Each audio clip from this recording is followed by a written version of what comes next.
মিনিটের গল্পে আপনাদের স্বাগত। মুচির কাছে সেলাই করতে। এই জুতোটি তার ছোট বোনের জুতো।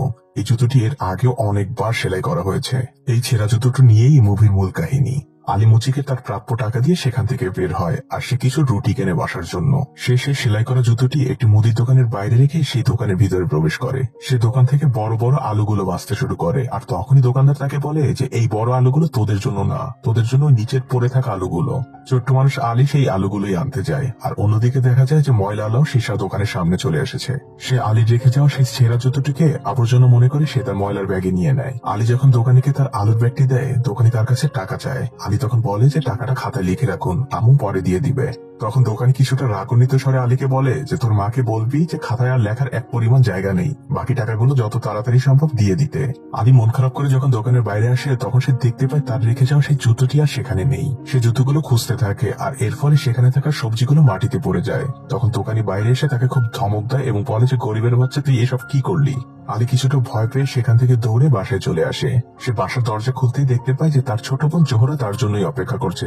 আলী ঘরে ঢোকা মাত্রই জোহরা তাকে জিজ্ঞেস করে যে ভাইয়া, তুমি কি আমার জুতোগুলোকে ভালোভাবে সেলাই করে এনেছো? আলী কথাটা কিছুটা এড়িয়ে যায় আর জোহরাকে বলে যে তুই এই আলুগুলোকে ভালোভাবে ছিলে ফেল। জোহরা তখন আলীকে আবারও জিজ্ঞেস করে যে ভাই, আমার জুতোগুলো কই?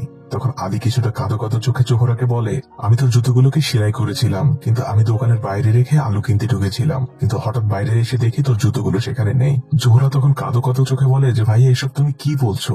আমার ওই একটাই জুতো, আমি কাল থেকে কিভাবে স্কুলে যাব? আমার তো আর কোনো জুতো নেই, এমনকি আমাদের বাবারও সামর্থ্য নেই যে আমাকে আর একটা জুতো কিনে দেওয়ার। আলী তার বোনকে বলে, কাঁদিস না বোন, আমি তোর জুতো খুঁজে নিয়ে আসবো, কিন্তু তুই প্লিজ মাকে কিছু বলিস না। এই বলেই আলী বাসা থেকে বেরিয়ে যায়। যাওয়ার পথে তার বন্ধুরা তার উদ্দেশ্যে বলে যে আলী, অন্য পাড়ার সাথে কিন্তু আমাদের খেলা রয়েছে। আলী কোনো উত্তর দেয় না। আলী সেই দোকানের সামনে চলে যায় আর সে তার বোনের জুতোটিকে সেখানে আবারও খুঁজতে শুরু করে। আর তখনই দোকানি এসে তাকে আবারও ধমক দিয়ে সেখান থেকে তাড়িয়ে দেয়। আলী মন খারাপ করে বাসায় ফিরছিল, তখন তাদেরই পাড়ার রহিম চাচা তাকে কিছু মিষ্টি দিয়ে বলে, এগুলো তোমার বাবাকে দিয়ে বলবে যে সামনে অনুষ্ঠান রয়েছে, সেজন্য এগুলোকে খুব ভালোভাবে গুঁড়ো করে। পরের দৃশ্যে দেখা যায় যে আলীর বাবা সেই মিষ্টিগুলোকে গুঁড়ো করছিল। আর তখন আলীর মা আলীর বাবাকে বলে যে আজকেও বাড়িওয়ালা এসেছিল, সে ভাড়ার জন্য আমাদের সাথে অনেক খারাপ ব্যবহার করেছে। তখন আলীর বাবা আলীর মাকে বলে যে তুমি কেনই খারাপ লোকটির সাথে ঝগড়া করতে গিয়েছো, আমি ওনার সকল টাকা পরিশোধ করে দিব। এরপরে আলীর বাবা আলীকে ঝাড়তে শুরু করে। সে আলীকে বলতে থাকে যে তুই সারাদিন কোথায় ছিলি? তোর মা অনেক অসুস্থ, তুই তাকে কোনো সাহায্য না করে সারাদিন বাইরে টোটো করিস। গরিবদের সন্তানদের এত ঘোরাফেরা মানায় না। আলী বেচারা তার বাবার ঝাড়ি খেয়ে একদম থাওয়া মেরে বসে থাকে। বাচ্চা মেয়ে জোহরা যায় বাইরে তাদের কাপড় চোপড় গুলো নিয়ে আসতে। কাপড় নিয়ে ঘরে ঢোকার সময় সে বাইরে থাকা জুতোগুলোর দিকে তাকিয়ে থাকে, কারণ সে তো তার জুতোটিকে এখনো খুঁজে পায়নি। কাল কিভাবে সে স্কুলে যাবে তাও সে এখনো জানে না। জোহরা ঘরে ঢুকলে তার মা তাকে বলে যে তুমি তোমার বাবার জন্য একটু চা বানিয়ে নিয়ে আসো।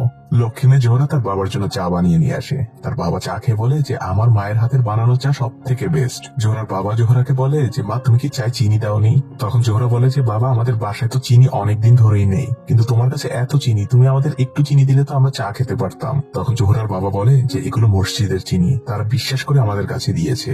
মা জোহরা, আমানতের খেয়ানত কখনো করতে নেই। এই অভাবী বাবা তার মেয়েকে যে শিক্ষাটা দিচ্ছে তা হয়তো অনেক ধনী পরিবারও আমাদের সেই শিক্ষাটা পৌঁছে দিতে পারছে না। আপনার কি মনে হয় তাও অবশ্যই কমেন্ট করে জানাবেন। যাই হোক, ভাই বোন আলী এবং জোহরা খাতায় লিখে লিখে কথা বলতে থাকে।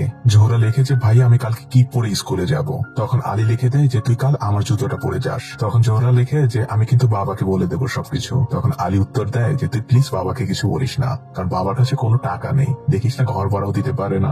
জোহরা বলে যে তাহলে আমি তোমার জুতো নিয়ে গেলে তুমি কি পরে স্কুলে যাবে? তখন আলী বলে যে তুই স্কুল থেকে আসার পরে আমি সেই জুতো পরে স্কুলে যাব।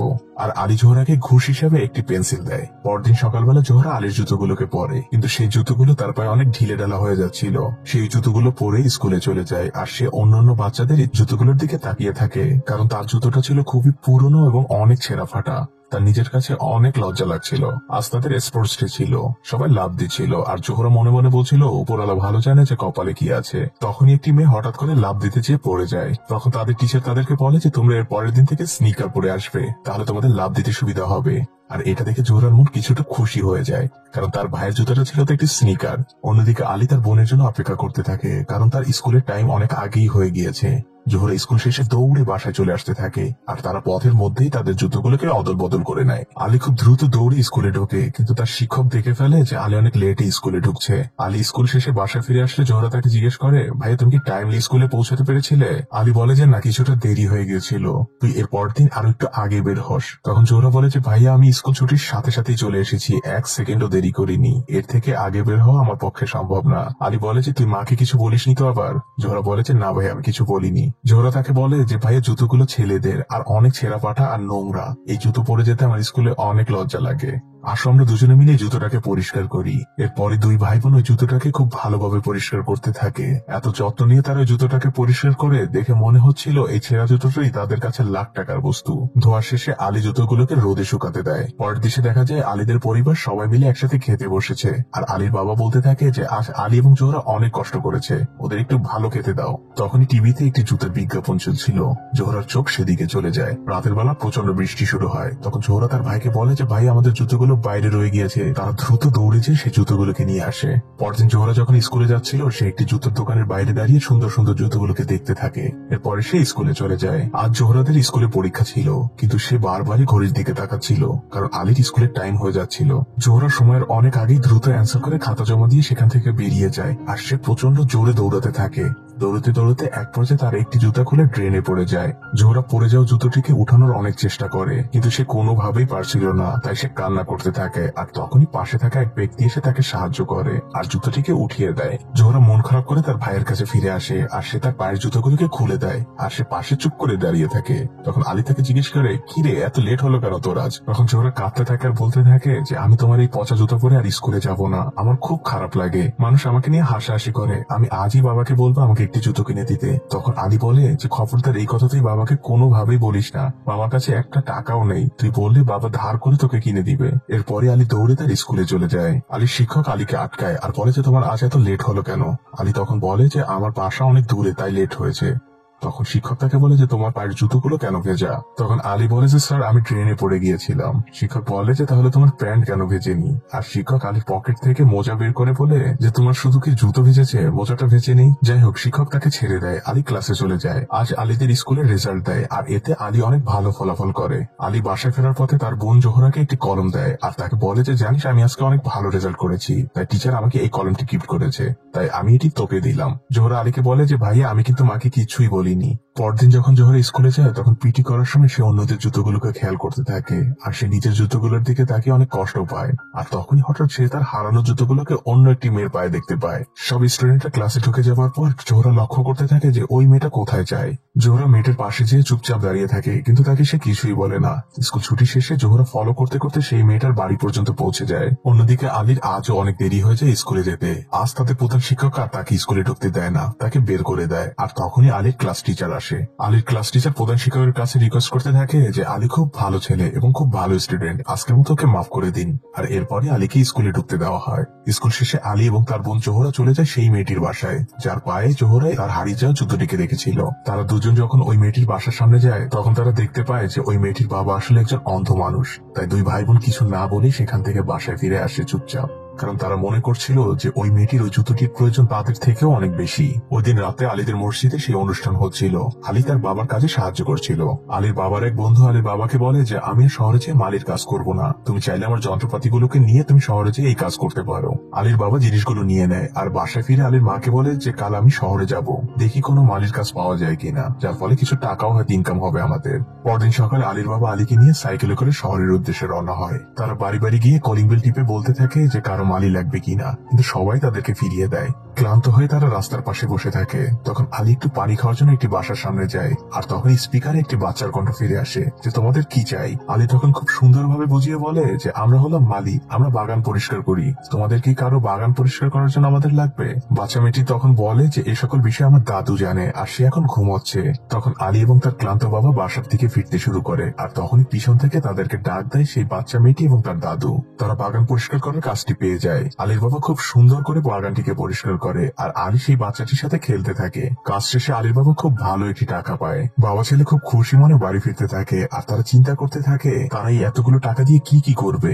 কিন্তু গরিব মানুষদের ভাগ্য যা হয় আর কি, তাদের সাইকেলটি ব্রেক ফেল করে তারা দুজন পড়ে যায় এবং তারা খুব ভালোভাবে আহত হয় আর তাদের সকল টাকা তাদের নিজেদের চিকিৎসার পিছনেই চলে যায়। পরদিন জোহরা যখন স্কুল থেকে ফিরছিল তখন তার ভাইয়ের দেওয়া কলমটি পড়ে যায় আর সেই কলমটি খুঁজে পায় সেই মেয়েটি যে জোহরা জুতোগুলোকে নিয়েছিল। সে জোহরাকে পেছন থেকে অনেক জোরে ডাকে কিন্তু জোহরা শুনতে পায় না। অন্যদিকে আলীদের স্কুলে দৌড় প্রতিযোগিতার আয়োজন করা হয়, কিন্তু সেখানে বলা হয় যে দৌড়ে অংশগ্রহণ করতে হলে অবশ্যই ভালো জুতো লাগবে, যেটা কিনা আলীর ছিল না, যার ফলে তার দৌড় প্রতিযোগিতায় অংশগ্রহণ করা হচ্ছে না। পরদিন আলীর বোন জোহরা স্কুলে গেলে সেই মেয়েটি জোহরার কাছে তার কলমটি ফিরিয়ে দিতে আসে। তখন জোহরা লক্ষ্য করে সেই মেয়েটির পরনে নতুন একটি জুতো। জোহরা তখন তাকে জিজ্ঞেস করে যে তোমার আগের জুতোটি কি করেছো? সেই মেয়েটি বলে যে আমার আগের জুতোটি অনেক পুরনো হয়ে গিয়েছিল, ছিঁড়ে গিয়েছিল, তাই ফেলে দিয়েছি আর আমার বাবা আমাকে নতুন একটি জুতো কিনে দিয়েছে। জোহরা নির্বাক হয়ে তাকিয়ে থাকে মেয়েটির মুখের দিকে, কারণ জুতোটা তো তার ছিল আর এই একটি জুতোর জন্য তারা দুই ভাই বোন যে কত কষ্ট করছে তার সামনে দাঁড়িয়ে থাকে এই মেয়েটি কখনোই বুঝতেও পারবে না। পরদিন আলী যখন স্কুলে যায় তখন নোটিশ বোর্ডে সে দেখতে পারে যে দৌড় প্রতিযোগিতায় প্রথম হবে, সে 1 মাসের ছুটি পাবে, সেই সাথে অনেক খেলার সরঞ্জাম পাবে। কিন্তু আলীর চোখ আটকে যায় তৃতীয় পুরস্কারের দিকে। সেখানে লেখা ছিল যে তৃতীয় হবে সে 1 সপ্তাহের ছুটি পাবে আর সেই সাথে নতুন একটি জুতো পাবে। আলী তখনই দৌড়ে চলে যায় তাদের স্পোর্টস টিচারের কাছে। আলী যে তার টিচারকে অনেক রিকোয়েস্ট করতে থাকে যে স্যার প্লিজ আমাকে একটু দৌড়ের সুযোগ দিন, আমি অনেক ভালো দৌড়াতে পারি, কিন্তু তার টিচার কোনোভাবেই রাজি হয় না। আলী তখন কাঁদতে থাকে আর বলতে থাকে স্যার আমার তৃতীয় পুরস্কারটা খুব দরকার, আমার ছোট বোনের একটি জুতোর খুব প্রয়োজন। আলীকে কাঁদতে দেখে টিচারের মন কিছুটা গলে যায়। টিচার আলীকে বলে যে তার আগে আমি তোমার পরীক্ষা নেব যে তুমি কেমন দৌড়াতে পারো। তখন আলী তাকে দৌড়ে দেখায় আর টিচার খুব ইমপ্রেসড হয়ে যায়, কারণ আলী তো সবসময় দৌড়ে দৌড়ে স্কুলে আসতো, যার ফলে তার দৌড়ের স্কিল অনেক ভালো হয়ে যায়। আলী খুশি মনে তার বাসায় ফিরে আসে আর সে তার ছোট বোন জোহরাকে বলে জানিস বোন, আমি যদি স্কুলে দৌড় প্রতিযোগিতায় তৃতীয় হতে পারি তাহলে আমি তোকে একটি সুন্দর জুতো দিতে পারবো। তখন জোহরা আলীকে বলে যে তুমি প্রথম কেন হতে চাও না ভাইয়া? তখন আলী বলে আরে বোকা, আমি যদি প্রথম হই তাহলে তো আমি জুতো পাবো না, তোর জন্য যে আমার এই জুতোটা অনেক প্রয়োজন। দেখিস বোন, আল্লাহ চাইলে তোর জন্য আমি নতুন জুতো নিয়েই বাড়ি ফিরবো। পরদিন সেই দৌড় প্রতিযোগিতা শুরু হয়। অনেক স্কুল থেকে অনেক বাচ্চারাই সেখানে এসেছে। দৌড় শুরু হয়ে যায় আর আলী প্রথমেই অনেক পিছনে পড়ে যায়। আর তখনই তার মনে পড়ে যায় সে তো তার বোনকে ওয়াদা করেছে যে সে তার জন্য জুতো নিয়ে বাড়ি ফিরবে। এই ভেবে আলী প্রাণপণে দৌড়াতে শুরু করে আর সে একে একে সবাইকে পিছনে ফেলে সামনের দিকে চলে যায়। দৌড় শেষ হয় আর টিচাররা এসে আলীকে ধরে ফেলে। তখন আলী টিচারদের জিজ্ঞেস করে স্যার আমি কি দৌড়ে তৃতীয় হতে পেরেছি? তখন টিচার অনেক খুশি মনে বলে যে না বাবা, তুমি প্রথম হয়েছো। কিন্তু এটা শুনে আলী মোটেও খুশি হয় না, তার মন খুব খারাপ হয়ে যায়। সে পুরস্কার নেবার সময় তার চোখে পানি চলে আসে, কারণ সে তৃতীয় হতে পারেনি। সে তার বোনের জুতোটি নিয়ে বাড়ি ফিরতে পারবে না। আলী মন খারাপ করে বাড়ি ফিরে আসে। তার পায়ে অনেক ফসকা পড়ে গিয়েছিল। সে পাগুলোকে পানিতে ভিজিয়ে রাখে আর না পাওয়া একটি নতুন জুতোর আক্ষেপ নিয়েই মুভিটি শেষ হয়ে যায় এখানেই। তো আপনাদের যাদের অনেক হতাশা এবং না পাওয়ার লিস্ট অনেক বড়, একবার একটু ভেবে দেখুন, আপনি ঠিকই ইন্টারনেট কিনে আমার এই ভিডিওটি দেখছেন, তার মানে আমি ধরে নিতে পারি যে আপনি 3 বেলা খাবার অন্তত অনেক নিশ্চিন্ত ভাবে খেতে পারছেন। কিন্তু পৃথিবীতে ঠিক একই সময় আপনার বয়সী অন্য অনেক মানুষই রয়েছে যারা একমুঠো খাবারের জন্য প্রতিনিয়ত যুদ্ধ করে যাচ্ছে। সেই ক্ষুধার্ত মানুষগুলো যখন ক্ষুধা পেটে নিয়ে ঘুমাতে যাচ্ছে, তখন আপনি আমি দামি ফোন কেন কিনতে পারছি না, দামি বাইক কেন আমার নেই, এসব ভেবে নিজেদেরকে অনেক হতভাগ্য মনে করছি। আমরা যদি আমাদের উপরের মানুষগুলোর দিকে না তাকিয়ে একটু নিচের দিকের মানুষগুলোর দিকে তাকাই, তাহলে দেখবেন আমাদের হতাশার লিস্ট একদম শূন্যতে চলে আসবে।